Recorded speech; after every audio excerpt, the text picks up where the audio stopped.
Hi everyone! Hi guys! Good evening! This is Manay Gina and welcome back sa aking YouTube channel. So alam nyo ba guys na usap-usapan ngayon, viral ngayon at maraming mga netizen ang nakapansin na unti-unting tinanggal ni Kubi Paras ang larawan nila ni Kylene Alcantara. Maraming mga netizen ang nagsabing baka hiwalay na sila kasi marami ngayon nagsipaglabasan sa TikTok na daming nagsasabi na parang hiwalay na sila.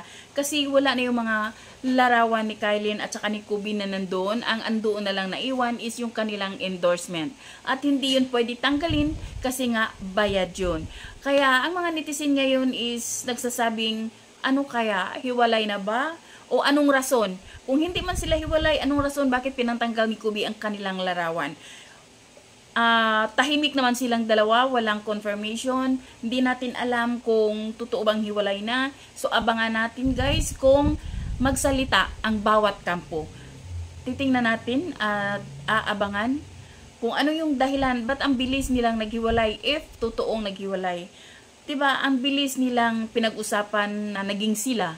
Tapos ngayon naman kung totoong hiwalay sila, ang bilis-bilis naman, ano ba, wala pang isang taon. Tapos wala na kaagad. So, titingnan na lang natin. Wala pa namang confirmation kung hiwalay na. Baka meron lang rason. So, yun lang guys. Thank you for watching. Until then, bye. God bless everyone.